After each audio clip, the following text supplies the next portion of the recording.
So welcome everyone, and thank you for joining us. My name is Michael Sabet, and it's my pleasure to welcome you to today's Wilmette Institute webinar, which is entitled Social Change Through the Art of Writing. This webinar is a collaboration between the Association for Baha'i Studies, or ABS, the Wilmette Institute, and the Baha'i Publishing Trust. As many of our viewers know, the Wilmette Institute is an online educational institution providing university and extension courses dedicated to the building of a new society through transformative education.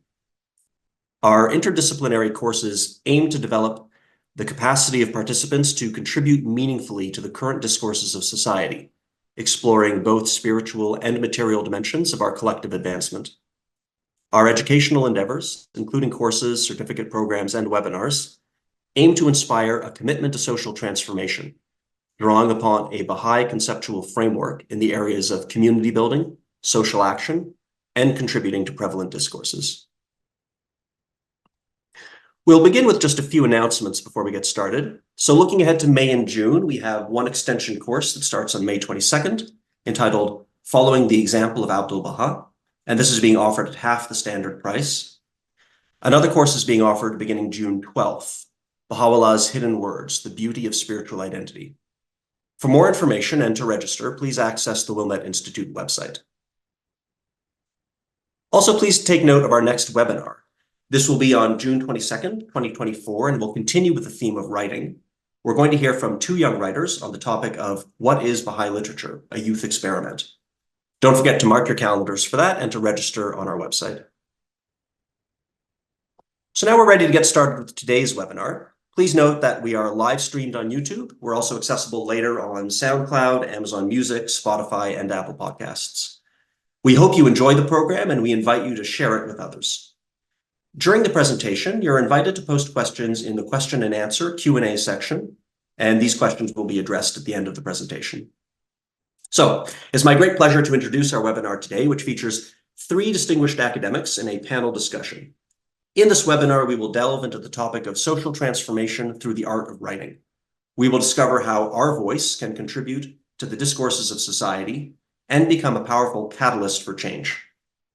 This webinar will help us understand how the language we use in our writing is critical to the process of positive social change. Without further ado, I will introduce the panelists in the order in which they will be speaking. So first we have Michael Carlberg joining us. Michael's a professor of communication studies at Western Washington University. His interdisciplinary scholarship examines prevailing conceptions of human nature, power, social organization, and social change, and their implications for the pursuit of peace and justice. He has authored the books Beyond the Culture of Contest and Constructing Social Reality, as well as many journal articles, book chapters, and essays. We're also joined by Whitney White Kazemapour, who earned her PhD and an MA in anthropology from UCLA, specializing in psychocultural anthropology, as well as an AB in intellectual and cultural history from Princeton, specializing in revolution. Whitney's dissertation investigates the impact of migration on Iranian American mothers, and her master's thesis argues that gender roles shifted in a Panamanian Nagabe community due to several generations of Baha'i belief and practice. As a Wilmette Institute faculty member, she co-teaches the course Science, Religion, and the Baha'i Faith. Her recent article, Even as the Waves of One Sea, Baha'i Consultation's Implicit Cultural Support for the Clash of Differing Opinions, was published in the Journal of Baha'i Studies earlier this year. As an academic writing coach for over a decade, she has coached several hundred professors and graduate students through the process of writing dissertations, journal articles, and books. And last, but certainly not least, we're joined by Derek Smith, who is chair of the Department of Literature at Claremont McKenna College. Derek's an affiliate faculty in the Intercollegiate Department of Africana Studies at the Claremont Colleges. His work focuses on American literary culture with a particular interest in poetry. His current scholarship addresses African American poetry and intellectual history, as well as the connection between critical race studies and the Baha'i faith. His work has appeared in many publications, and he's the author of Robert Hayden in Verse, New Histories of African American Poetry and the Black Arts Era, which was awarded the 2019 Book of the Year Prize by the College Language Association. Since 2012, in both New York and California, Derek has been teaching courses in and about American prisons. He's currently a faculty representative on the working group of the Justice Education Initiative at the Claremont Colleges. He's also the acting director of the Wilmette Institute, a distance education provider with a focus on the discourse of social transformation. So without further ado, I will hand it off to our first panelist, Michael Carlberg. Thanks, Michael, for setting up this conversation. So, before we explore how writing can contribute to processes of social transformation, I thought we might ask, why do we think writing is an effective way to contribute to social transformation? After all, one can argue, isn't writing just an exercise that begins and ends in words? So maybe to satisfy ourselves on the value of the written word, I want to invite us to quickly look at some recent guidance from the House of Justice that I'm sure many of you are familiar with, but I'll share my screen so that we can do this. So in a letter that launched the recent 9-year plan, the House of Justice described this 25-year period we're entering, this 25-year sequence of plans. They said, during this period, the Baha'i world will be focused on a single aim, the release of the society-building power of the faith in ever greater measures. And the letter then really lays out what many of those society-building powers are and how we'll be contributing.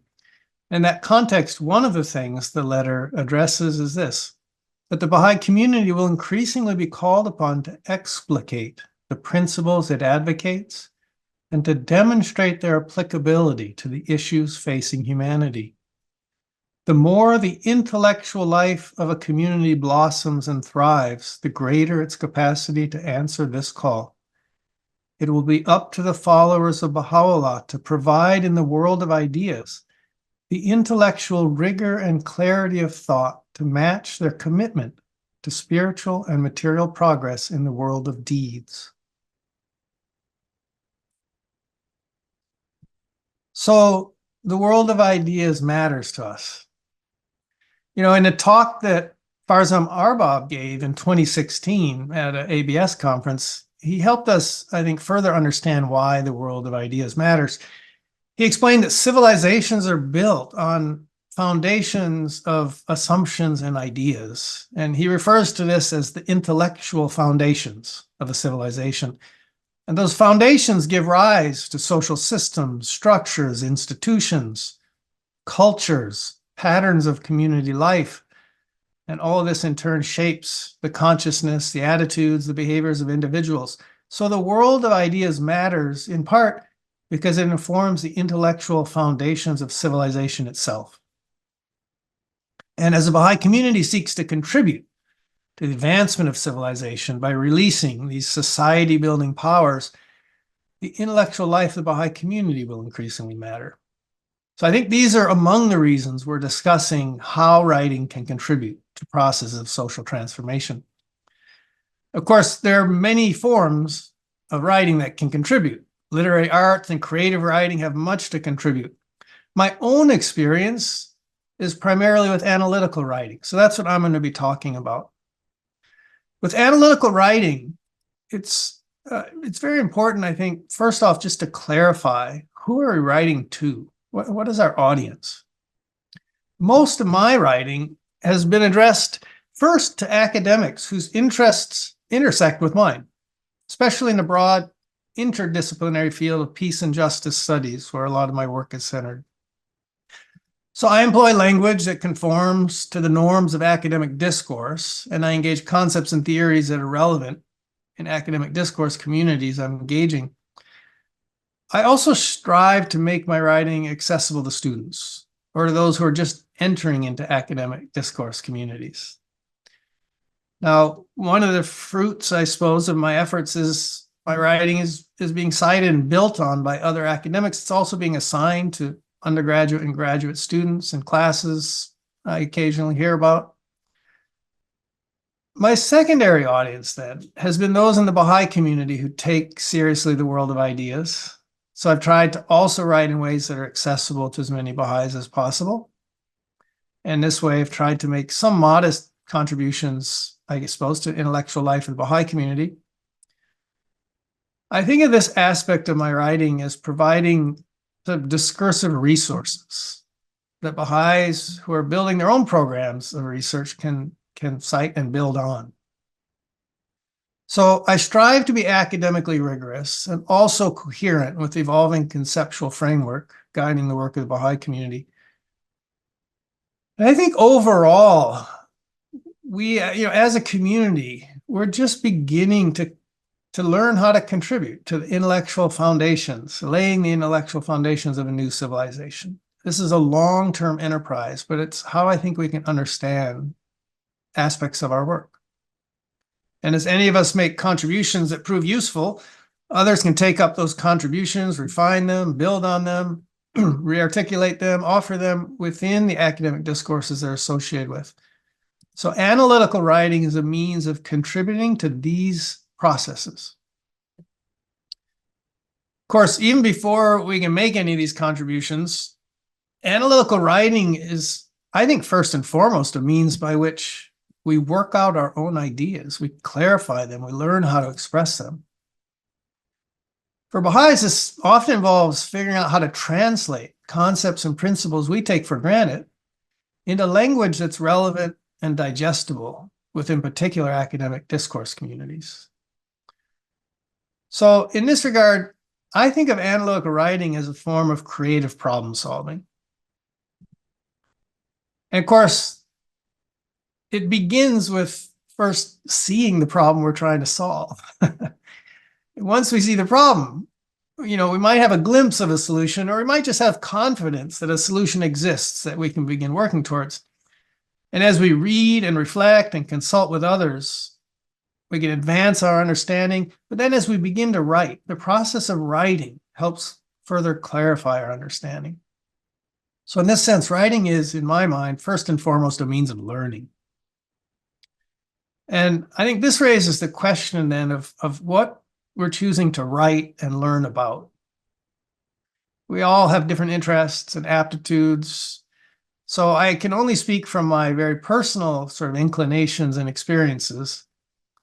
But in general, my writing projects arise after I recognize some problem, I guess, in the prevailing world of ideas, which seems to have significant real-world implications.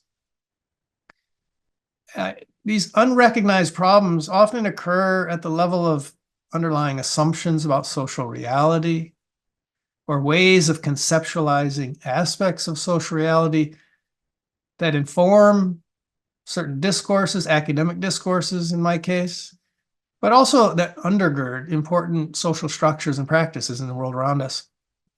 So for instance, when I was a graduate student, I was immersed in a body of critical theory that offered really profound insights into a wide range of social pathologies in the modern world that arise from oppressive manifestations of power, among other things. But the same body of critical theory, I noticed, it really obscured other aspects of social reality, including the way other powers of the human spirit can become manifest in society. Right? These are the powers of the human spirit that the House of Justice is talking about when it refers to these society-building powers. So, in my experience, a lot of critical academic discourse ignores or obscures these society-building powers of the human spirit. And the consequence is that these discourses give rise to forms of oppositional politics or contentious politics that are ultimately not coherent with the revelation. So as Baha'is, we have to learn how to navigate this. So my first major academic project as a doctoral student was to work out conceptually, for myself at least, an argument for why humanity needs to adopt a more expansive conception of power in order to move beyond this prevailing culture of contest, which is the source of so many of our problems and so much oppression in the world today. I also, in that work, offered a few ideas then about how do we move beyond the culture of contest? What are the means by which we can do this? That initial project set in motion then a program of research and writing that I've continued to build on to the present day. Each development in my own thinking And each writing project clarified or opened up a sort of next step, a new problem to focus on. And it's led me to examine a range of related questions, such as, right, how can we move beyond the culture of contest in the sphere of media and public deliberation? How can we move beyond the culture of contest and its underlying culture of moral relativism in academic discourse? And how can movements for social transformation adopt means that are coherent with the end of moving beyond the culture of contest? So all these projects arose in response to problems I've noticed in prevailing academic and public discourses. And those projects reflect a desire to raise awareness of those problems and contribute some small part to their solution.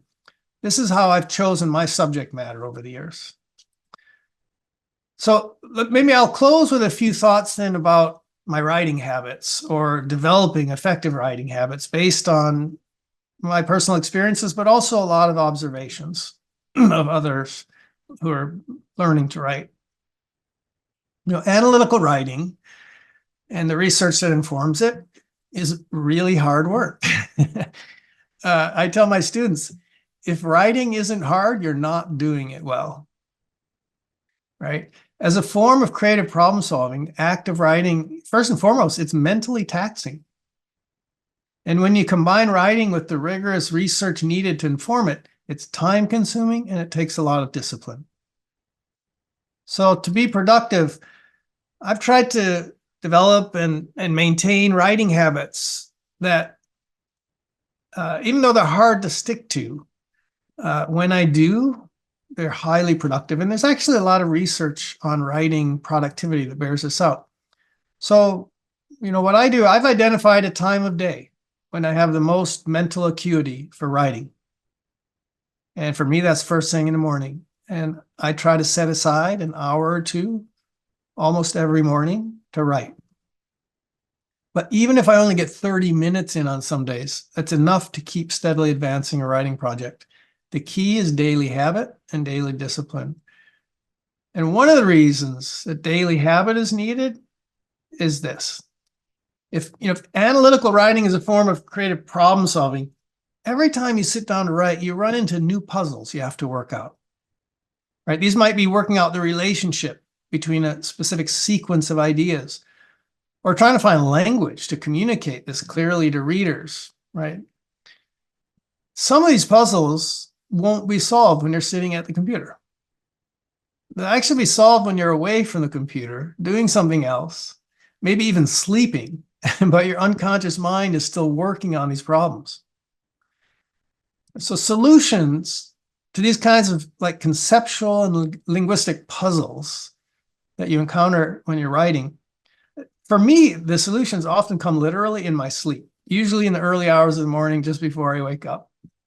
And I get up, I sit down to write, and I've already solved maybe the latest puzzle I've been stuck on, and I can move on.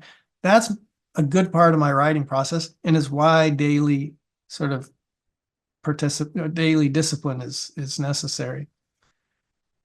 None of this is possible if you have a sort of binge approach to writing.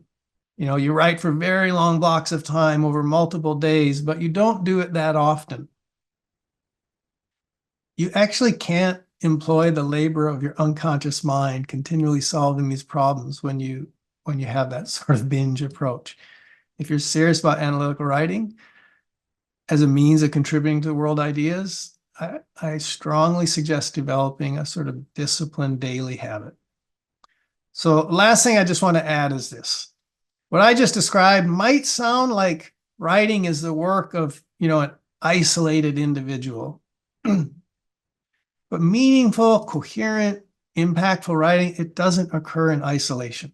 I think especially for Baha'is, it's the fruit of being engaged in social processes of community building, and also being engaged in communities of discourse.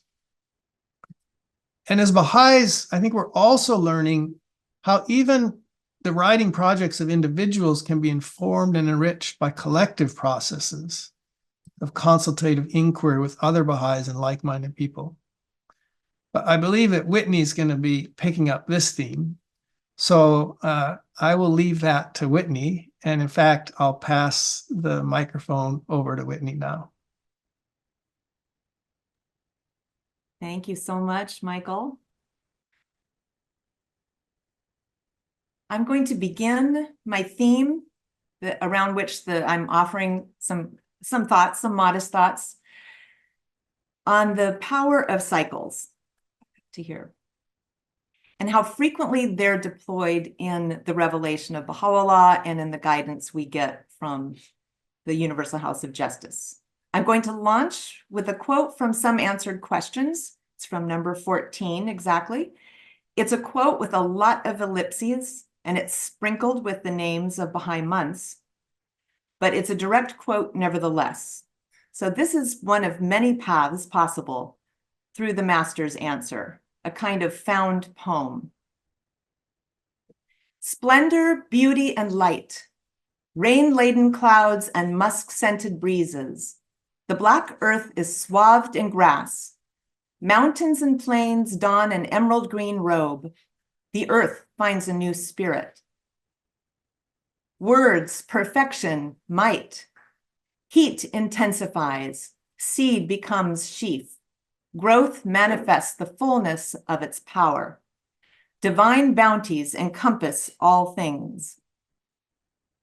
Will, knowledge, questions. Barren winds waft. Flowers and herbs fade away in sorrow. Gardens become darksome heaps of dust. Of the law of God, naught remains but a name, and of the divine teachings, naught but an outward form. Honor, sovereignty, and dominion. Cold winds blow and tempests arise. Lethargy and torpor take hold. There remains naught but perpetual death and unending non-existence. However, once more, a new cycle reveals its splendor. Springtime pitches its tent upon the mountains and plains. Spirits are revived, hearts are refreshed, souls are refined. All existence is stirred into motion, commotion, ferment, and joy.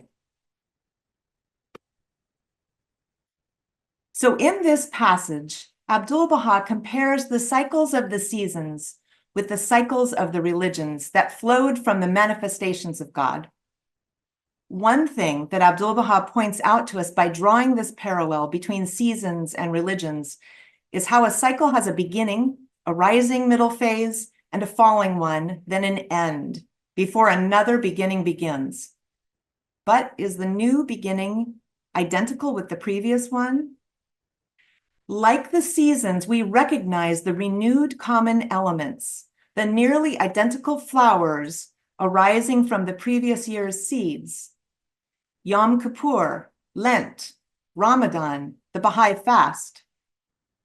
But we understand also that the accumulation of years makes a difference. The taming of horses, donkeys, and camels, the invention of the wheel and the cart, the invention of the car, the airplane, and now even Zoom have successively transformed what distance means and who we consider the neighbors we are meant to love. In other words, the rebirth and growth and decline of the religions pass through an accumulating store of inventions, experiences, ideas, and culture. Some ideas are evergreen. Some we are meant as protagonists of our era to challenge and change. And so we see that cycles are not simply merry-go-rounds, spinning circles returning over and over to the same spots, but are more likely spirals whose trend is upward. Each spiraling cycle, with its beginning, middles, and end, occupies its own unique space. Rising and falling, they are spiraling cycles of growth, evolution, and learning.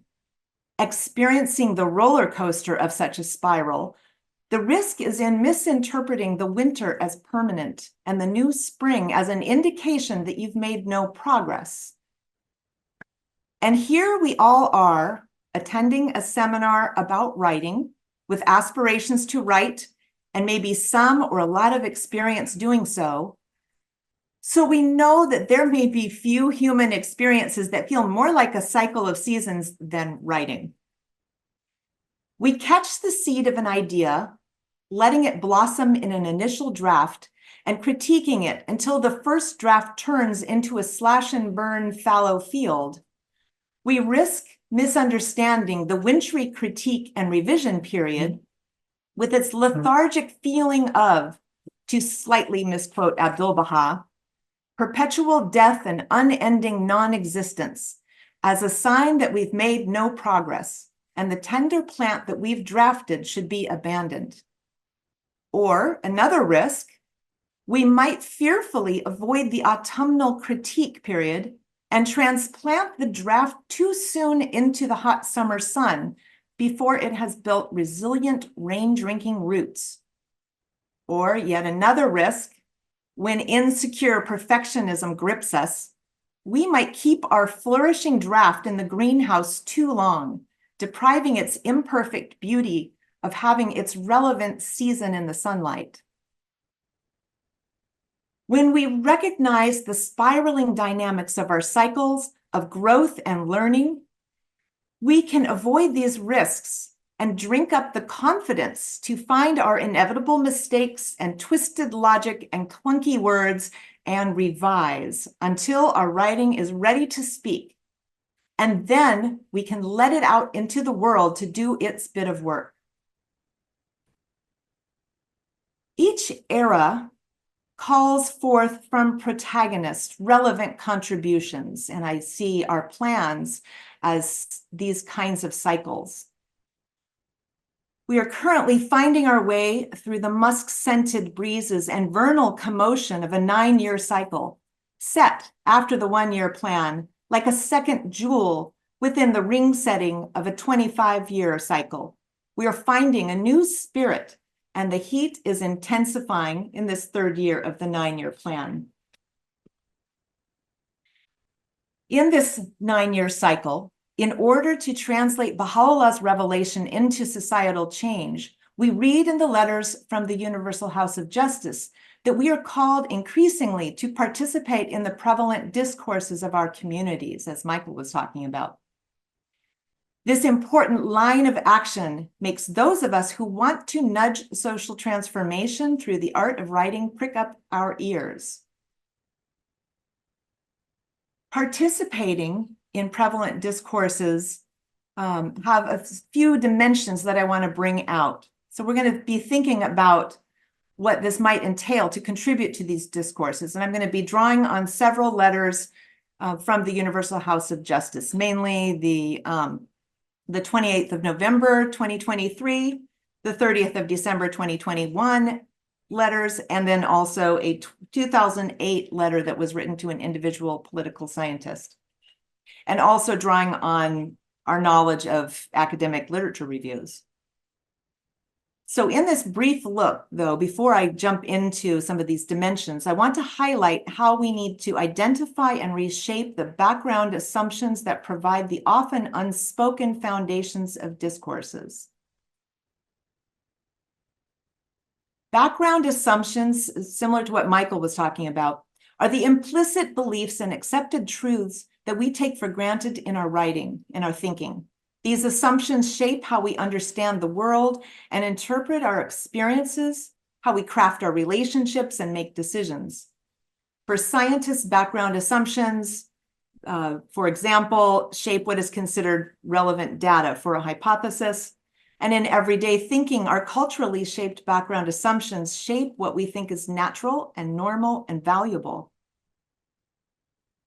So, for example, Baha'u'llah's revelation makes a lot of claims that push on and remodel background assumptions, as the Universal House of Justice mentions. He makes claims about fundamental issues of existence, such as the nature of the human being, the purpose of life, the oneness of humanity, and the equality of men and women. So with the role of the process of challenging background assumptions in mind, let's look at this quick list that I've compiled of the tasks that are involved in contributing to discourse. So first, we need to understand the discourse. A discourse is a public conversation, and we need to understand what's happening in the conversation before we jump in.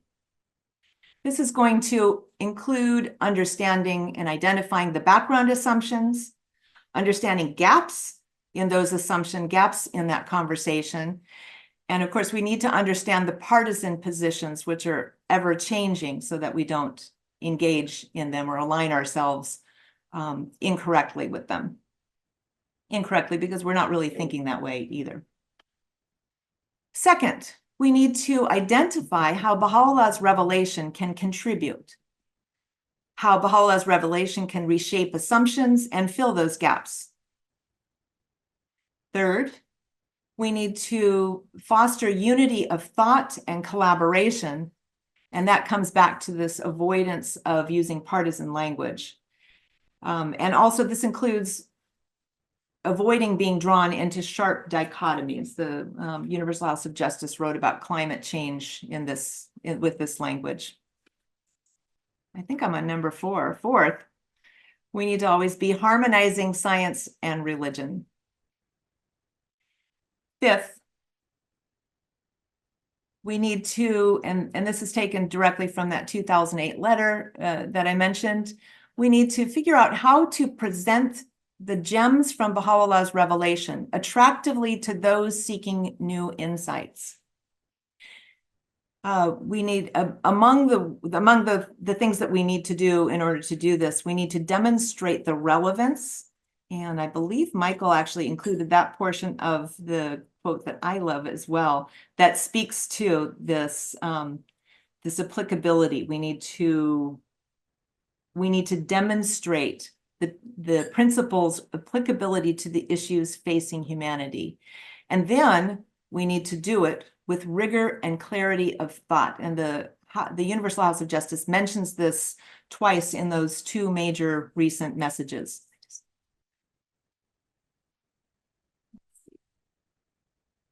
So many of these assumptions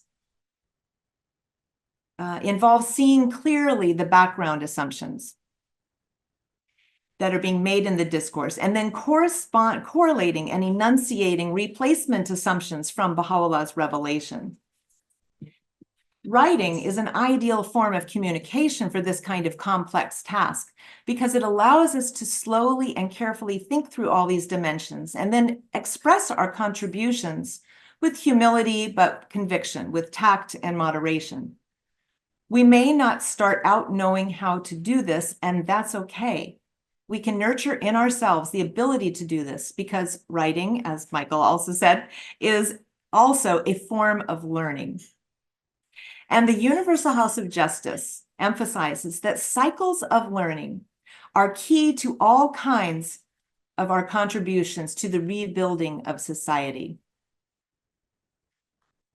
So let's look briefly at the power of cycles of learning that the Universal House of Justice mentions to us. We are encouraged that the release of the society-building power of the faith results from a new consciousness and a new capacity for learning. And again, the House of Justice mentions to us that it is this growing capacity to resolve complex questions and then to take on still more complex questions that characterizes the process of learning that is propelling the progress of the faith. Now, the cycle in a cycle of learning has also been mapped out for us by the House of Justice. And I think we're all becoming more familiar with action, reflection, consultation, and study as elements of this. A solid writing practice will also tend to follow this 4-stage cycle of learning that the Universal House of Justice teaches us. And I think that our writing practice can be strengthened by using the steps as a rubric. Oftentimes, we're following the order: study, consultation, action, and reflection. And so let's look at it first, how these cycles of learning can help us write for social change and how they apply to each of the 3 protagonists of the divine plan: the individual, the community, and the institution. So we'll start with the individual writer. So everyone needs to develop a practice, as Michael suggested, and he was just a perfect launch for this discussion. Everyone needs to develop a practice that works for them, and everybody is different. Although there's kind of as a writing coach, I can tell you that most people write starting from in the morning, and they write daily, and that's a really, really good practice. But some people write a little bit differently. But this is an example. I'm not going to go over it in great detail. But the specific strategies taken by an individual or in a project or a certain stage of a project may vary. But you still are going to find all of these elements of action, reflection, study, and consultation. And the reason, and what this all points to really, is that writing is thinking. Embedded in seeing writing, let me go back to here, embedded in seeing writing practice as a cycle of learning is recognizing that it's not just writing is not just a result of thinking, but it is thinking. And it engages a process of thinking as every paragraph, sentence, and word is crafted. And so it is also constant learning, all of which in practice also typically necessitates many, many drafts. There are a few rare people who draft mostly in their heads, but most of us have to start with a really, really bad first draft. And it's useful to know that we need to start that way, and then to edit and edit and edit. I'm going to go skip over that slide. I'm going to go to a man who's written over 20 nonfiction books, and he writes, "I think my readers would be surprised to know just how agonizing it is, how sweat intensive, how messy, how many drafts I write, how much doubt I have about the quality of prose." We also can benefit from preparing for the emotional correlates of this kind of learning. And the House of Justice really points us in a direction of expecting these. They write that a commitment to learning also means being prepared to make mistakes. And sometimes, of course, mistakes bring discomfort. In addition, we also have to learn to live with ambiguity. So a progressive, and this is specifically about working with the harmony of science and religion, a progressive interaction between the truths and principles of religion and the discoveries and insights of scientific inquiry entails living with ambiguities as a natural and inescapable feature of the process of exploring reality. Now, you'll have noticed that in my previous individual writer ARCS cycle of learning, the consultation was a little bit stretched. That consultation was probably more of an imaginary discussion between the sources that you're reading from and your own critical mind. But we can really boost our consultation with feedback.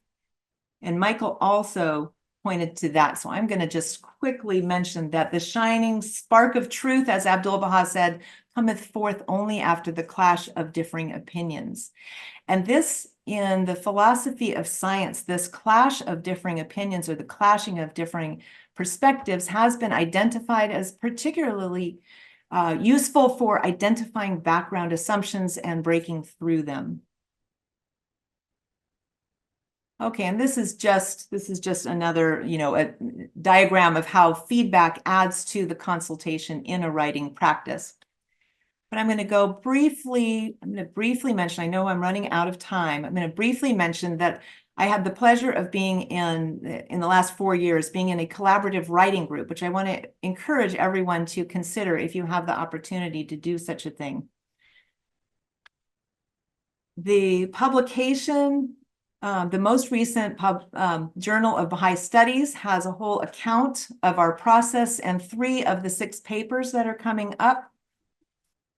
And it's a very interdisciplinary group, and we worked over, I'm not going to go through these timelines, but we worked over all these cycles of revisions and consultation and reflection to get to the publication of our articles.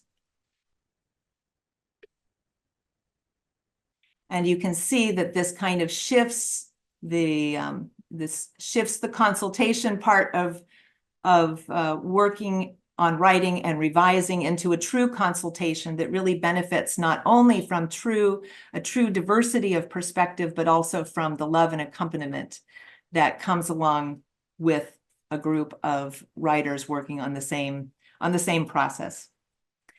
So to conclude,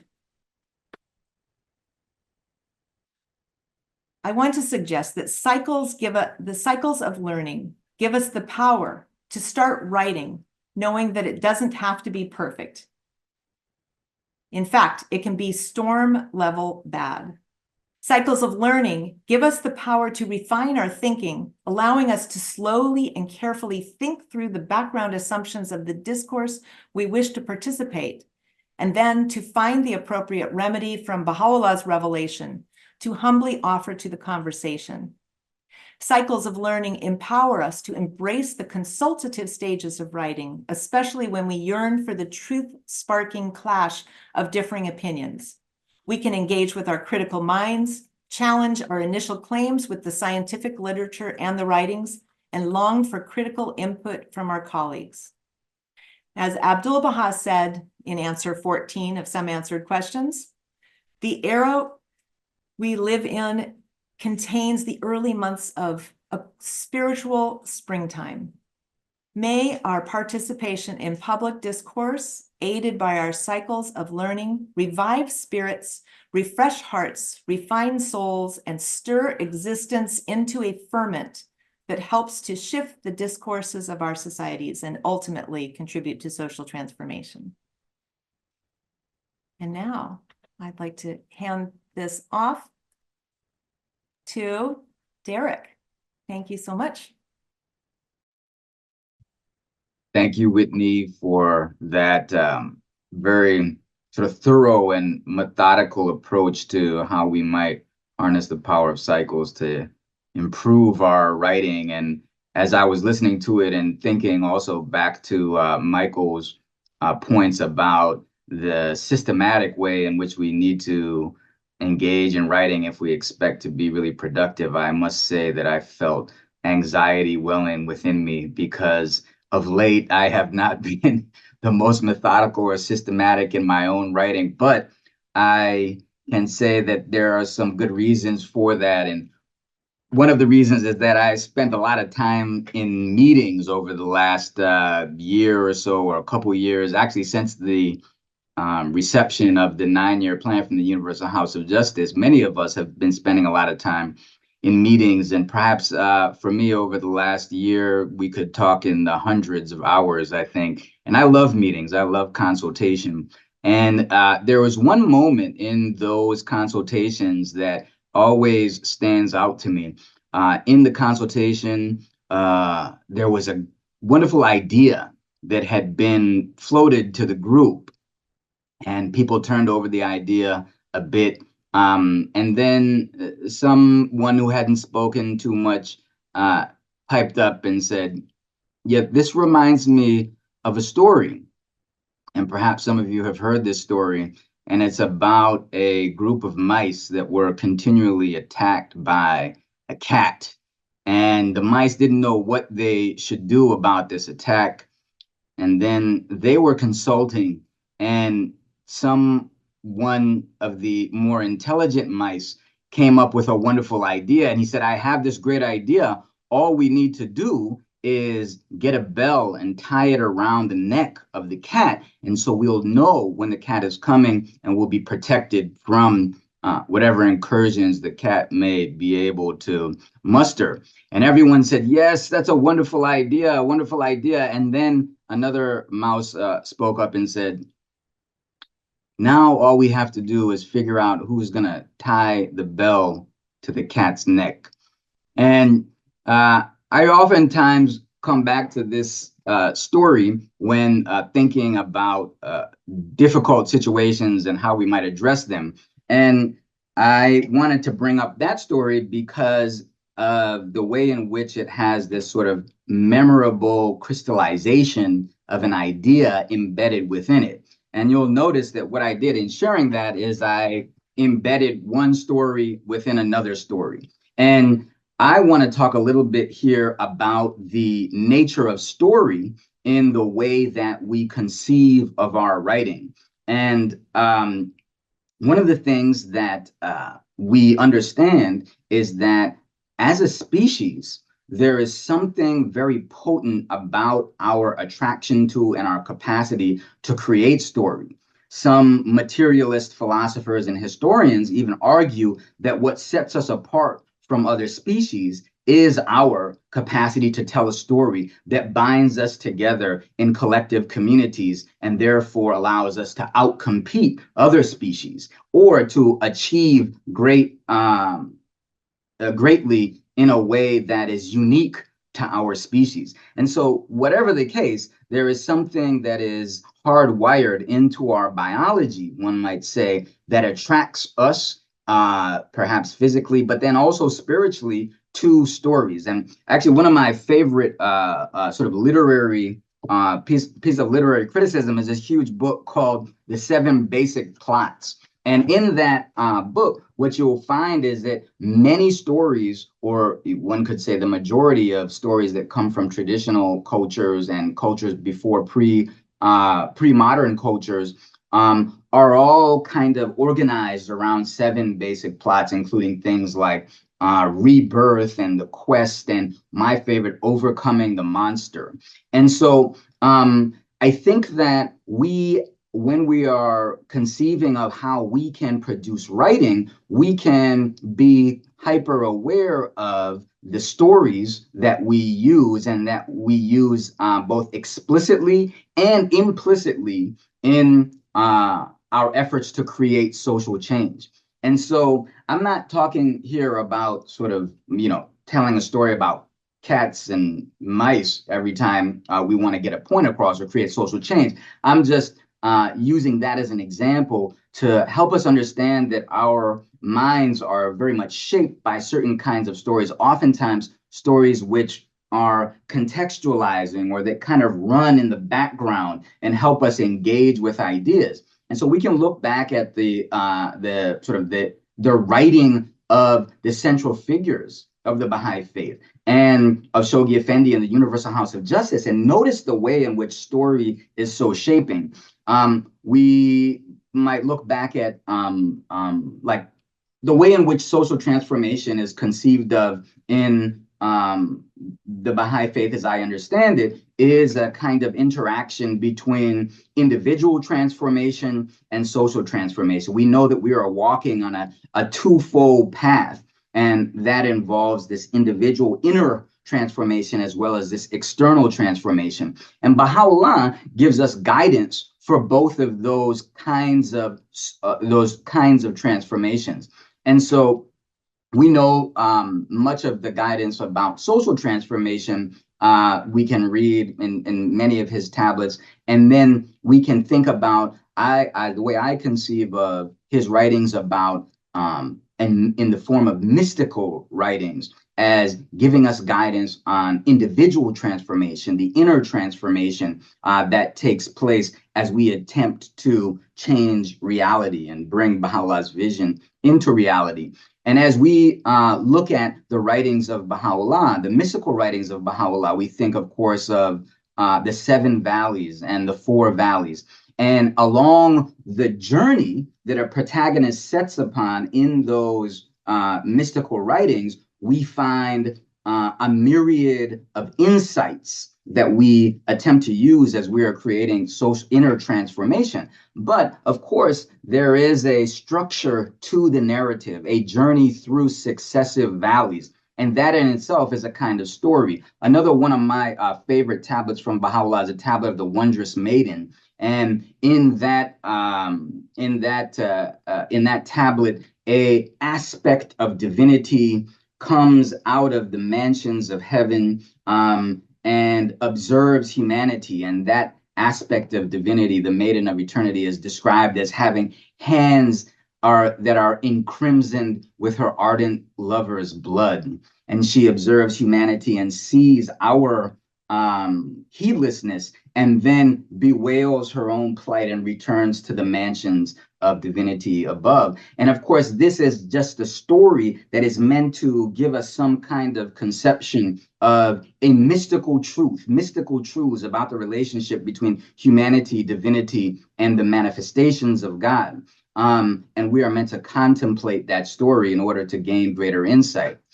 We can also think about the stories that Abdu'l-Baha gave us. He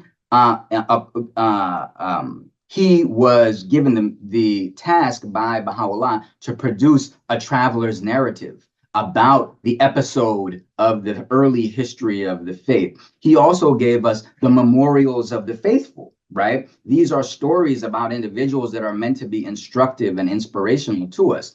And then, of course, we can think about all the work that Shoghi Effendi had to do in unfolding the administrative order of the Baha'i faith, translating the works of Baha'u'llah into English. But we can also think about why it was that he spent so much of his time translating Nabil's narrative, the early histories of the faith, to give us stories that we could engage with. And of course, he gave us God Passes By to tell us the story of that first 100 years of the Baha'i faith. And so then we think about the Universal House of Justice, and like, does the House of Justice give us stories? And I think it becomes clear to us when we think about the November 28th letter that just came, that told us the story of the first 100 years of the formative period of the Baha'i faith. And there is a story that is now circulating about the study of that letter in the area of northwest Zambia, Mwinilunga, where the house of worship is being built now, a very vibrant community. And as the friends were studying that letter there, they began to refer to it as the story, our story. And I think that we can take from that an understanding that the insights that we are meant to have to understand the framework for action that has been developed over the last 100 years have been cast in the form of a story for us by the Universal House of Justice. And so for those of us who are trying to think about how to contribute to social change through writing, I think that we can call upon the power of story. And that doesn't mean that we're trying to, write pot boilers or page turners or something like that. But we can think about the major plots and narrative arcs that are important to Baha'i ideas about social transformation. So I think of the fundamental letter of the March 13th letter of the Universal House of Justice to the Baha'is of Iran, a fundamental letter in conceiving of social transformation from a Baha'i standpoint. And what we see there very early on is the description of humanity traveling on a process or traveling on a journey of maturation, comparable to that of the individual who is engaged now in a period of adolescence, which leads to an inevitable maturity. We see that also in that the statement and purpose for the statement on the methods and purpose of the Ruhi Institute, which of course is our main instrument right now for creating social transformation. In that document, very early on, we have that same narrative arc of humanity being laid out and characterizing our contemporary moment as one of being comparable to that of the adolescent, right? And what does that story do? That gathers all of humanity into a single collective, right? That also gives us a source of hope. We know that we're heading toward inevitable maturity, and it provides an interpretive mechanism for the social travail of the contemporary moment, right? So we see how much is operating implicitly within that metaphor of a story of humanity. And so we can look, I think, into deeper layers of the guidance that we're receiving about how to create social transformation. And then we begin to see that a key concept for us is that of the protagonist, right? And that all of the plans that we are working through right now are meant to build up the capacity of protagonists. And protagonists are those who advance a story, right? The Universal House of Justice is keying on that for us. So this, I think, helps to again, understand social transformation as a kind of story that we are all participating in. We can go further and sort of clarify the elements of the story that we should key upon when we're thinking about our own writing, right? We don't really have villains in our stories, do we? Right? We don't have good communities and bad communities. And Baha'is and friends of Baha'is are not the chosen people against the blasphemers, right? All people alive in the world today are potential protagonists in a chosen time. We're not the chosen people. We live in the chosen time, the day of God, as it's referred to continually in the writings of Baha'u'llah and Shoghi Effendi particularly brings us back to this day of God that we are operating within. And so if there's no villains and there's no bad guys, so to speak, in our stories, where does narrative tension emerge in the story, right? And I think that we get that, of course, in these forces of integration and disintegration that are operating within our narrative of historical development.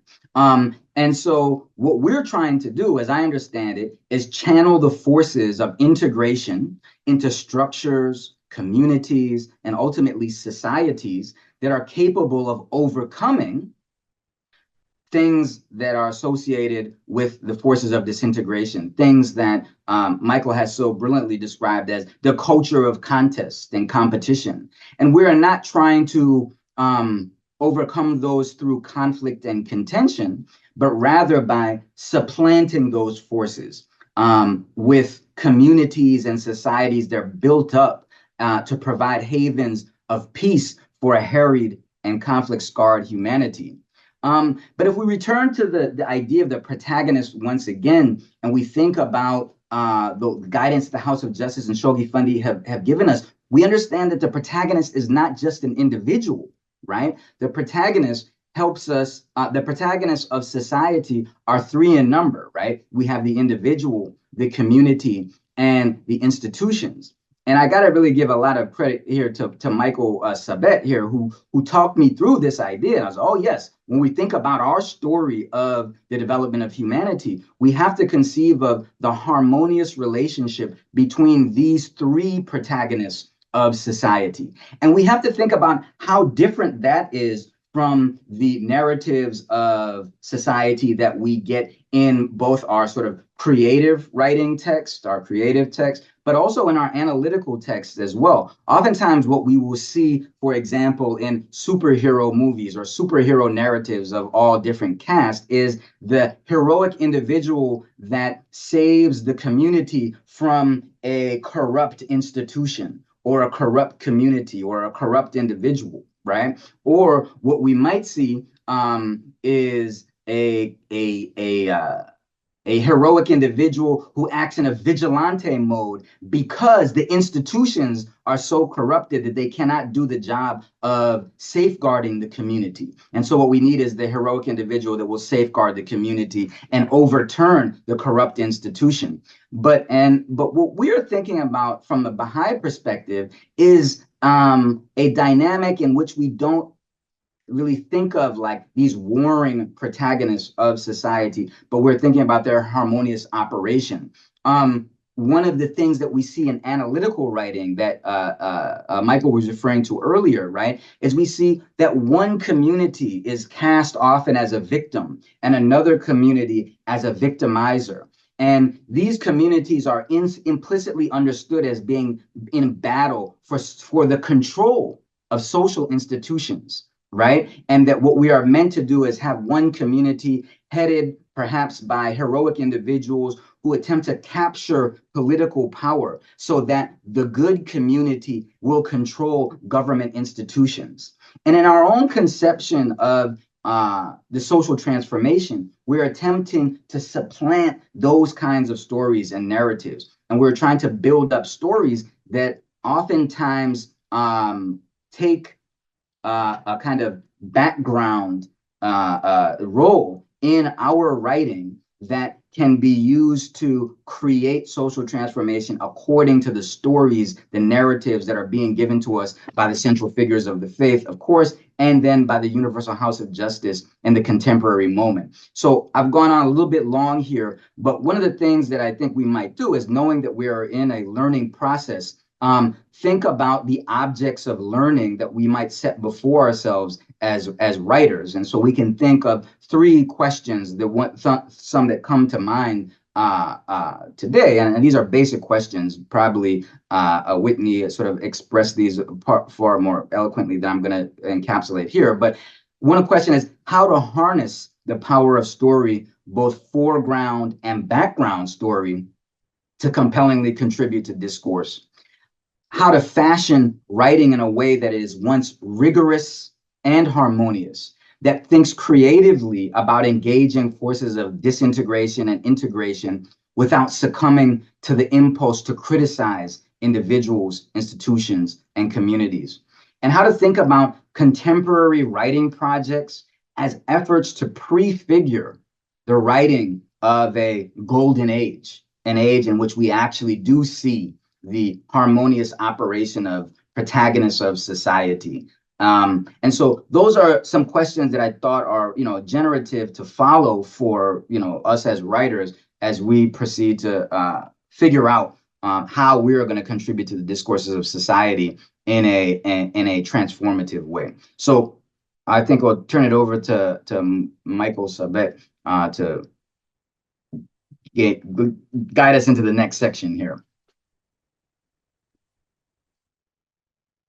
Fantastic. Thank you, Derek. And thank all of our panelists for those very enlightening and then quite complementary to each other presentations.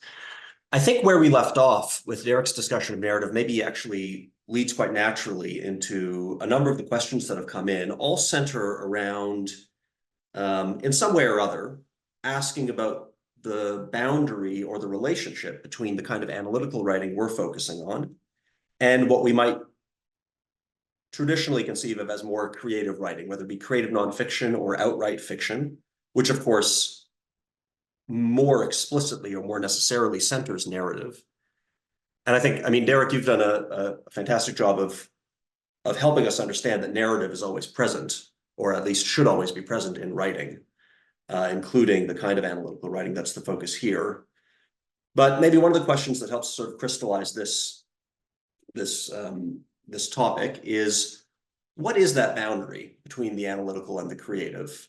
To what extent should they permeate each other? To what extent do insights from one discipline of writing help with the other? And how does this help us think about the emphasis that the Universal House of Justice consistently has on the importance of the arts in everything that we do? So I think any of our panelists or all of them could perhaps speak to this.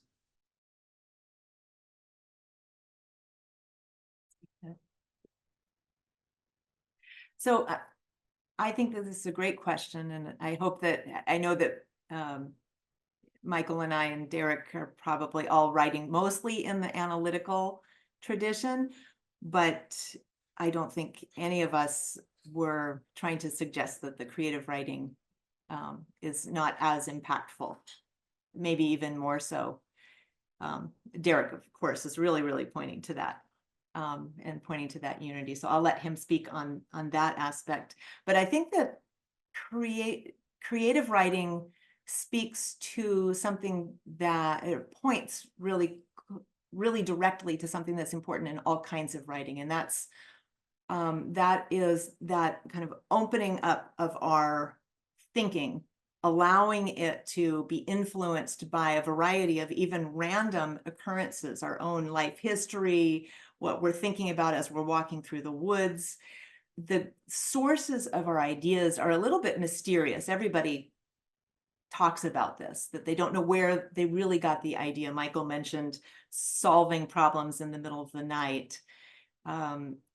And it's something in terms of writing practice, it's really important to include that kind of time to open up your mind to do this kind of thinking, this creative thinking that's more open. So walking while you think, walking while you revise, making sure if you're working on a project to have something to write on in the shower, bicycling places. These are all really important sustenances for all kinds of writing.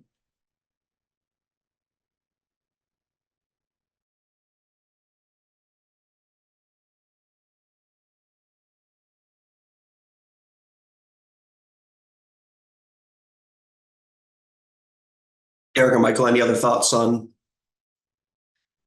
this topic?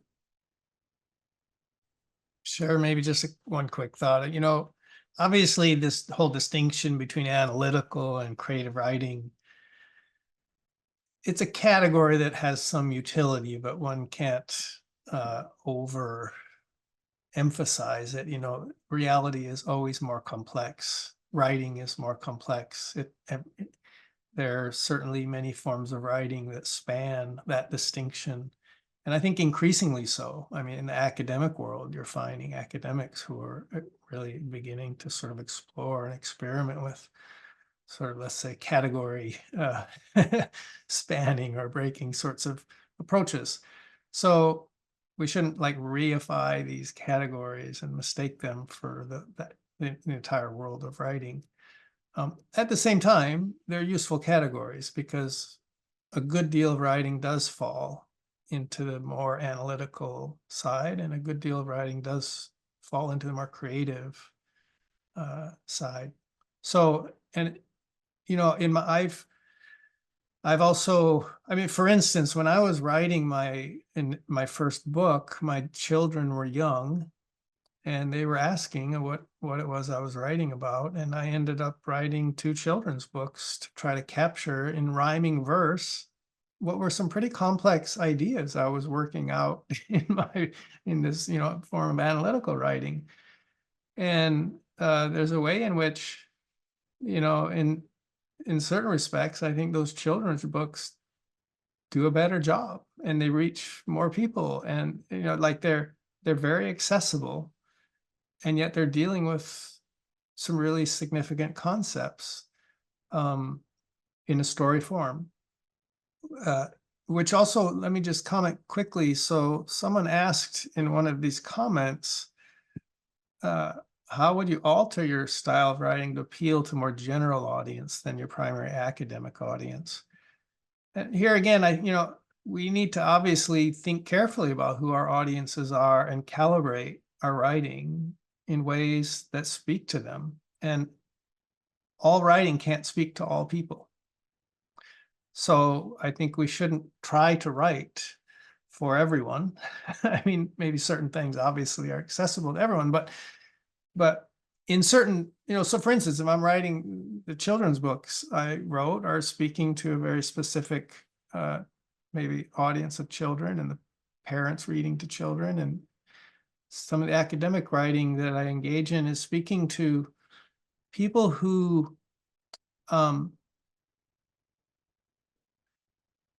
in many ways you could say have become sort of caught in a web of ideas that in some cases you're trying to help extract them from. I mean, we're all caught in webs of ideas, right, in these ways. But so you have to begin with where they're at. You have to help, you know, use the language they're familiar with if you want to reach them in order to actually invite them to think in other ways.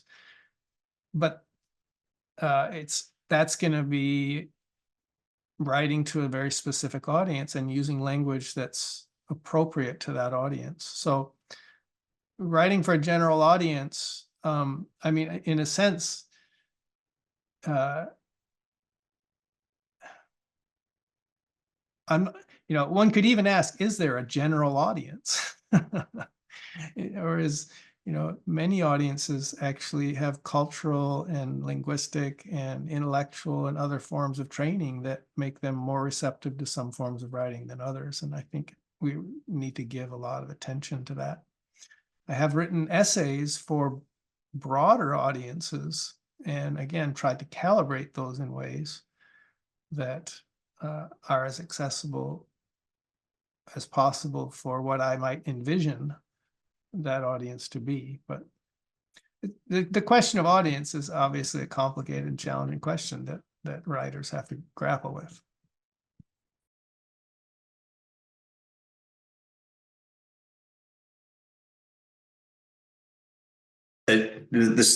Yeah, I think there's a lot of rich insight in both of those contributions from Whitney and Michael. I think as Michael was talking about not reifying these two categories of creative writing and analytical writing, it struck me that a beautiful example of not doing that in Whitney's presentation, where she begins with some of Abdu'l-Baha's, what we could think of, I think of as analytical thought from some answered questions, I believe, very rigorous. From it, she distills a beautiful artistic poem, but then uses that to deepen our understanding of this idea of viewing writing as a cycle. And I think that for me, when that landed, sort of not to believe that when your work is critiqued that it's the, what is it, permanence of non-existence. That really landed for me in a way that I'm not sure, anyone could say, don't take criticism too much to heart, it's just part of the process. But having led us through making a very robust analytical point in this creative way, I think that was just a brilliant example of ways to blur the boundaries a bit in a very productive way. I think there's quite a lot more that we could say on this theme, but we do have other questions, and one in particular that again was approached in different ways from different questioners. I'll read one of the questions that came in. So it seems to me that there are inevitably tensions between the maintenance of one's faith and the disciplines of various academic discourse communities. For example, I'm thinking of the assumed atheistic tone of much of discourse studies. What thinking or attitudes in particular support you in continuing to draw from the spiritual resources inherent in the faith, even though those sources are not honored in the arena within which you are working? And maybe I'll piggyback another question that came to me early on when Michael was talking about the idea of a daily habit. The idea of a daily writing habit for me resonated with the daily habit that we are enjoined to have of reading the Baha'i writings, engaging with those on an ongoing basis. So maybe as a companion question, what role does that ongoing engagement, where we are to not only read but reflect on the revelation itself, how does that then inform the kind of analysis that goes into our writing? And again, I think that could be open to any of our panelists. I mean, I'll just start us off here. I mean, I think with that, to the question about the sort of the atheistic or materialistic assumption of many of the discourses that we're engaging in the academic space, I think two things come to mind for me. One is that in the contemporary moment, I think there are more and more spaces opening up for engagements that don't necessarily hold to absolutely materialistic or atheistic approaches, right? I mean, I think that there are people who are thinking rigorously about the creation of social transformation and are seeing some of the exhaustion, perhaps, of like materialist and atheistic discourses, those which discount religion and so forth. And so there are spaces that are opening up for us to contribute.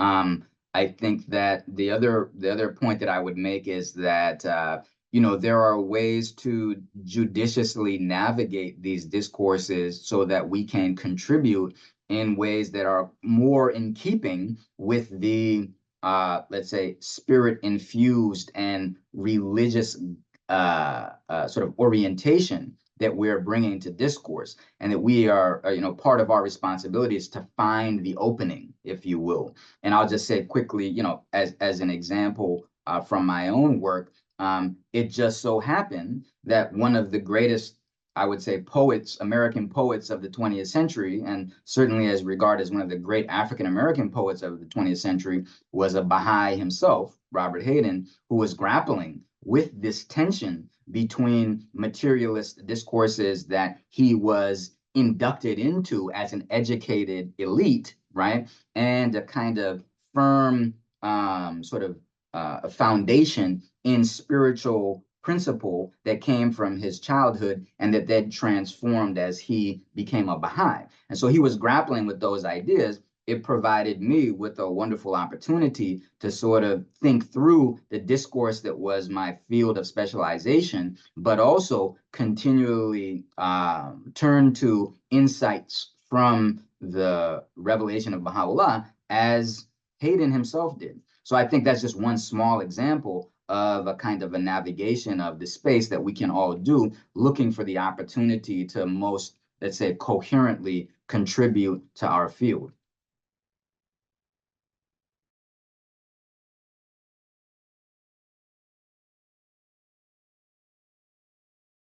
Yeah, I really appreciate this question. The building on what Derek said, I think that especially Century of Light, the document Century of Light that was developed underneath the direction of the Universal House of Justice, really has emphasized to me how important it is to look for evidences of materialism as background assumptions, as I put it in my talk, or as narratives in Derek's talk. And I think that it's an ongoing process. It's maybe a very central ongoing process for anyone who's taking seriously the idea of contributing to these discourses, and uprooting materialism must be a question that's always in our mind. And this is a very deep kind of thinking about the discourses that exist. And, I was drawing on a letter, Universal House of Justice letter from 2008 that was written to a political scientist, and they really indicate that to that political scientist that they will have to learn how to bring coherence between the tenets of one's faith and what they've learned from their own field. So I think that this is kind of mapping out that this is also an active cycle of learning for all of us here working on these issues. But one little idea I have that I think that we can experiment with is just presenting to enter into that conversation and present Baha'u'llah as the major intellectual figure that he is. That I think that's part of our own unearthing our own sensitivity to that materialism. That there's no reason we can't be presenting Baha'u'llah just as one might present Darwin or Marx or Freud. I mean, Baha'u'llah is a major intellectual figure, and I think we need to be confident in bringing attention to the wealth of his insight.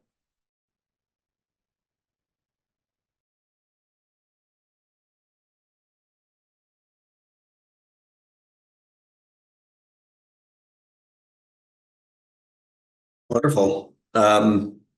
We have a question that made me a bit nervous as someone who works with the written word primarily for sort of my career. The question is, as we transition to a more visual and audiovisual culture, how do you see the art of writing being transformed to compete or perhaps be more complementary to these evolving modes of communication, especially among the youth?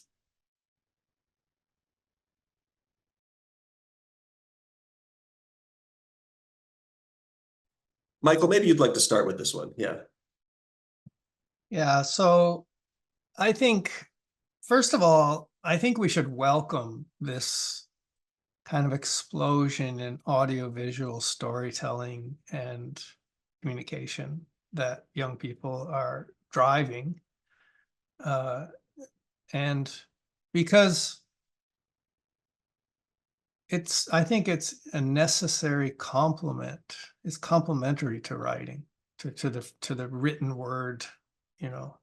Of course, some of it's informed by writing, script writing and other sorts of things like that too. But some of it's also more spontaneous and not scripted. But I think these really are complementary. My sense is that the the media of audiovisual communication that have become democratized and participatory and universally accessible in the way writing is in literate societies is a very empowering thing, because you can communicate things in audiovisual forms that are very difficult to communicate in writing. And you can communicate complex ideas in very powerful, potent, succinct ways that reach people on an affective level, as well as maybe like a purely, let's say, cognitive level. At the same time, I think what we're seeing is writing will remain relevant, because writing is a form of communication and has strengths that audiovisual communication don't have. So I think the complementarity between these various media of communication has to be recognized, and both have to be valued. And yes, at the moment, it seems like, especially with a lot of young people, audiovisual communication is displacing their interest in the written word and their ability to write and some of these things. But I think, in a sense, this generation is preoccupied with learning, with becoming literate, like in audiovisual storytelling, and that's a valid form of literacy. My hope is, my expectation is, over time, as we mature as a society, we'll come to recognize the full complementarity of these various sort of modalities of communication, and people will not see them as a sort of choice between one or the other, but in fact think about what are the strengths of each, and what is each suited to, and how do we fully employ and engage both in complementary ways.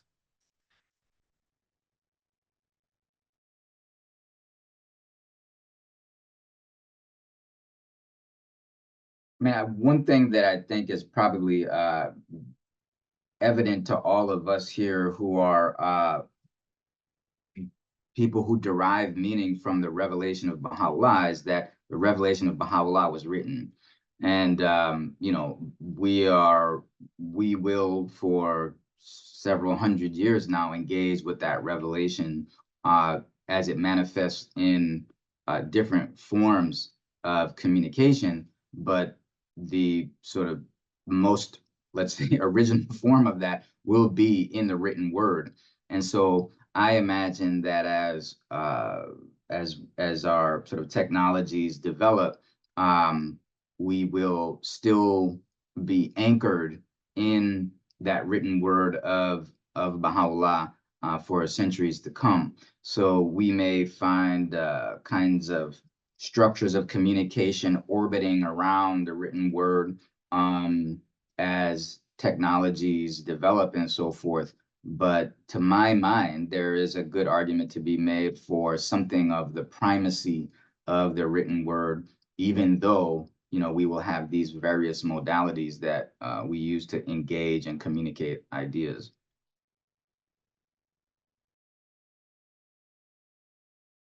As the mom of people, just barely out of teens, mom of college students, one dynamic I've noticed is that as much as there may be these really dominant forms of interaction with ideas, there's also a resistance to the limitation on those. So I see my younger kids completely abandoning TikTok and anything that shortens their attention. They're alert to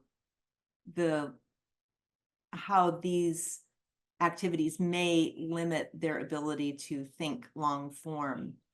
And I'm pleased to see that. I remember Peter Kahn saying that we need to be really careful with our attention span, because and that the writings really push us to have long attention spans, because we need to be able to read a book of Baha'u'llah and understand it. So I'm hopeful that just as those of us contributing to discourse might be challenging these really deep assumptions and narratives, that the young people are also protagonists of their era, and they may be longing for a more long form kind of conversation.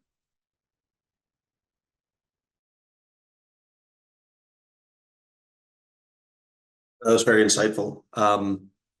We have a question almost more of on a technical logistical side. So the question was for Baha'i authors who are writing in some way connected to ideas or about the faith.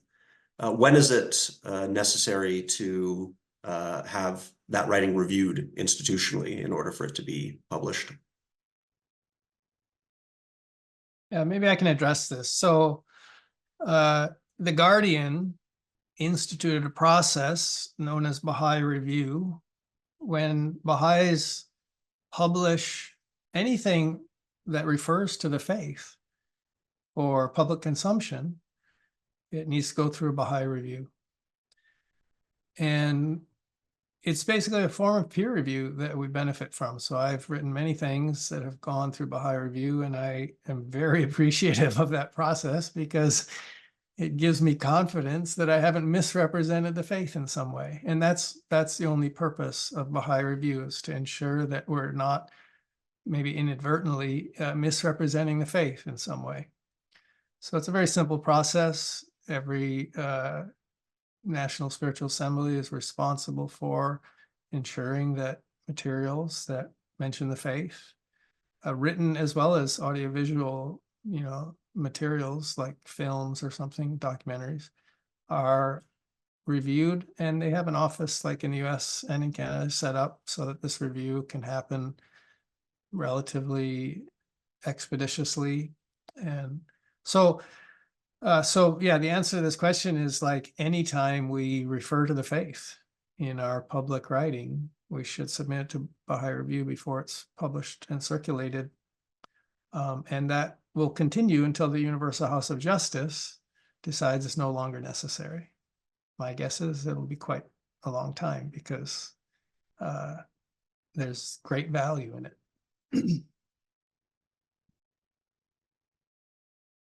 I know Thank when you. I, Sorry, I go wrote ahead. my dissertation, I wrote on some sensitive subjects about Iranian Baha'is.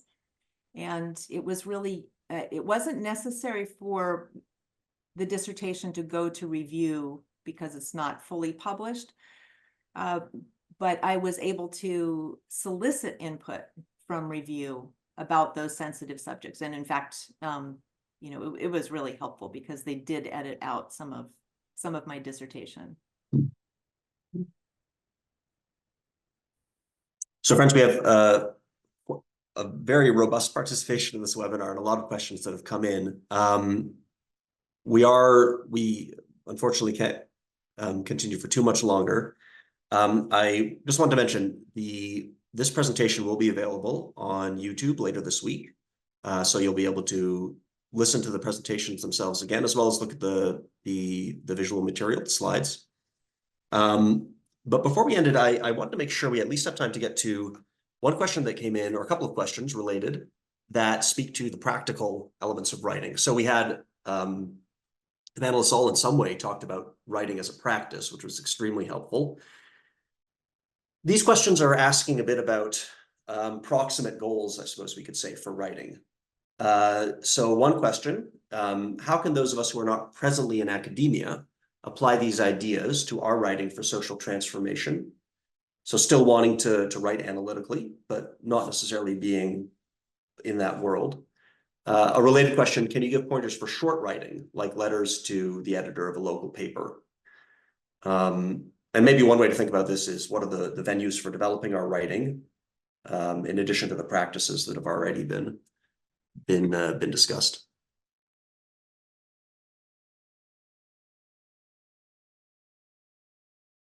I'd like to speak to that. I think that for some of this less formal writing, the discourse is less formal as well. It's a little bit more in the ether. And I think that involving others collaboratively to give you feedback is more crucial, maybe even than in the formal writing, because you're not drawing as much from a written history of that conversation. So I would really encourage getting a diverse group of, whoever's in your community who's willing to read your material, to read through it for, to build up your understanding before you publish.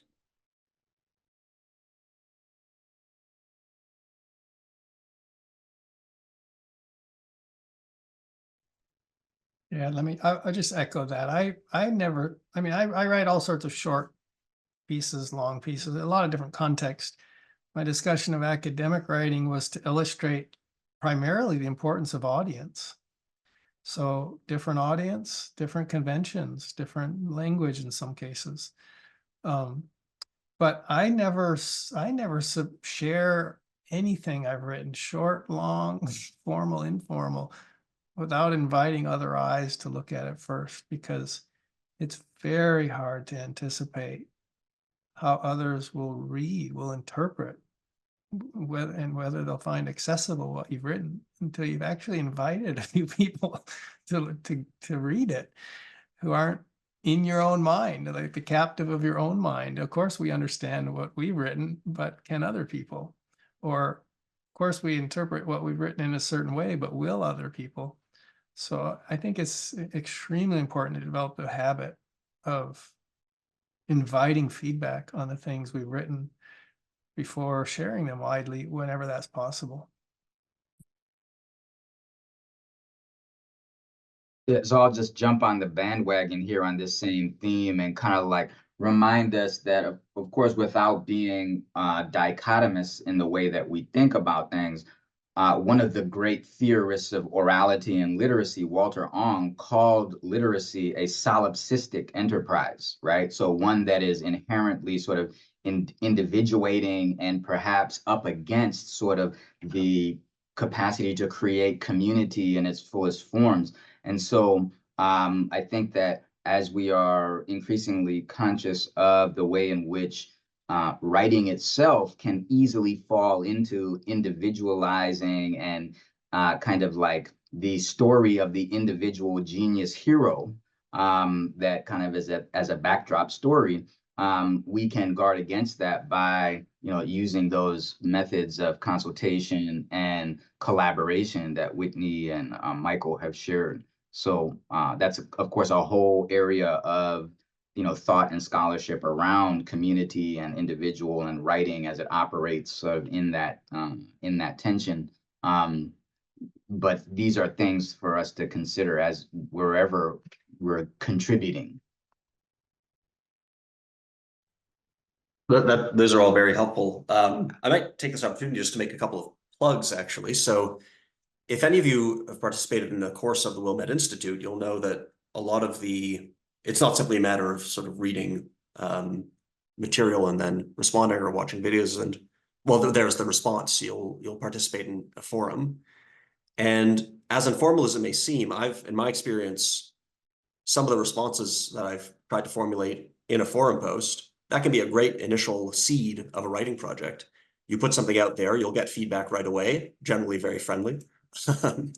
And then that can, as small as it seems, mature into something more developed over time. And then another space that we're increasingly, with the Association of Baha'i Studies, trying to learn about as a generative space for writing are the working and reading groups that are convened under ABS. So there you'll find a group of people all interested in the same question, the same topic, or possibly being in the same discipline, reading together, thinking together, consulting. And that, again, seems like an ideal space to begin to do that work of writing something small, modest, sharing it, getting some feedback, and beginning the process in that way. I think that can be a big impetus, just a reason to write, really, that can be very helpful. I think we may have time for one more question. So we had a question come in that asked, would the panel speak to the problem of the I in academic or analytical writing? And I'm not 100% sure, but I think what this might be getting at is, I think there can be a perception that in academia, you're supposed to make yourself invisible in a sense, speak from an objective stance where you're simply writing about how the world is, and as an author, your subjectivity is sort of hidden. And then that's not necessarily the sort of the way that things are proceeding, certainly in some disciplines. So maybe just some reflections from the panelists on, in your discipline, what's your experience with this question, and how open and honest have you felt you've been able to be about who you are and what your convictions are, and where you're coming from in your writing?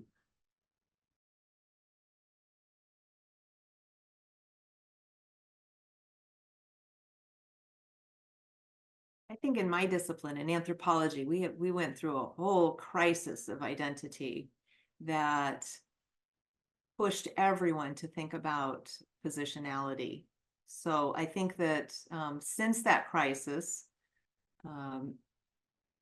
anthropologists are very careful to talk about where they're coming from in their writing. And even if I isn't used, although sometimes it is used, I think that it's just very important to include something about yourself in the writing and reveal that. I've thought a lot about my position as a Baha'i, though, going back to that question of the prevalent atheistic bent in academia, and I think it's important. I think it's still a process of learning, like I mentioned earlier, how to negotiate having tenets of faith and working within your discipline. And I don't think that it means that we need to transform our disciplines into a faith-based conversation at all. I think that that's not really the place for that, but it's useful to mention that you've got some foundation in some very fundamental principles, such as a belief in the oneness of humankind, a belief in the equality of women and men, a belief in the possibility of the nobility of human nature, that these things really do form who I am as a writer. And it's okay to reveal that. A quick add-on. So yeah, I think we have two extremes right now in academia. One is the extreme of like this sort of view from nowhere, the depersonalized sort of writer. And the other is the extreme of a kind of extreme leaning into this positionality in ways that can sometimes in itself become unhealthy. My personal sense as a Baha'i is the value and role of writing from a sort of first person perspective, when it's possible and appropriate, is so that we can actually write with humility. In other words, so that we can offer our views as merely our best effort to make sense of a subject, and offer it in an invitational way to invite others to consider what we're saying, but also to invite sort of ongoing learning processes that we want to be part of. I think that posture of humility and that posture of learning and that invitational tone benefit from a certain kind of first-person framing, or in some cases, collective first-person framing when there may be multiple authors co-writing. But beyond that, I think we have to be careful.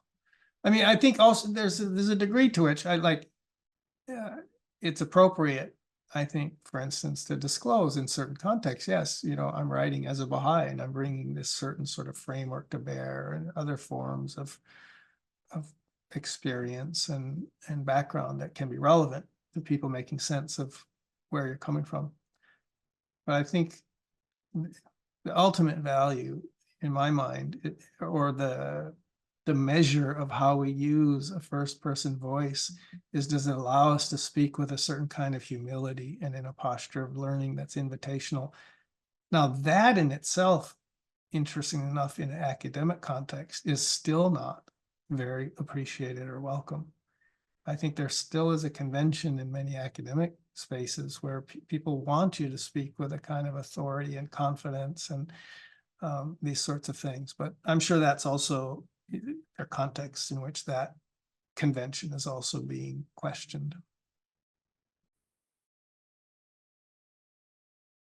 I can just quickly add that, you know, I agree with the necessity of learning about how we negotiate these two poles of sort of, let's say, relativist subjectivism as equal to, you know, well-informed, objective, rigorous thought, right? And then also that kind of ideal of the disembodied sort of perspective that is absolute and objective. So like we want to, I think, move between those two poles and kind of figure out, learn a way that effectively navigates that.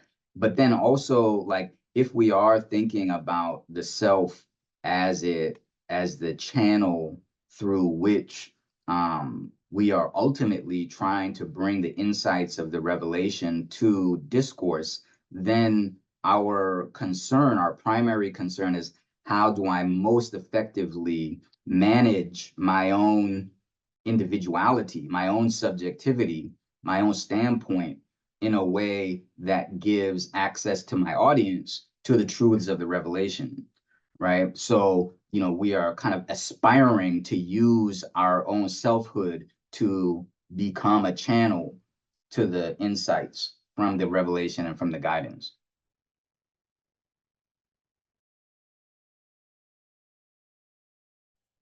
Well, those are some incredibly rich insights. I think that topic in itself could be could fuel an entire webinar. Unfortunately, we are right at the limit of our time. But I'd like to take this opportunity to thank the Wilmette Institute, the Baha'i Publishing Trust, and the Association for Baha'i Studies for helping to bring this panel together. I'd like to give a very heartfelt thanks to our panelists. I think that was just a lovely conversation. I feel very lucky to have been able to have been a fly on the wall. And a very big thank you to all of our participants who contributed to the richness of the conversation with your excellent questions and really eager participation. I want to thank you for your interest in the topic and for just being a wonderful audience. And just before we go, a reminder that the next webinar will be on June 22nd. So be sure to tune in then. Thanks, everyone.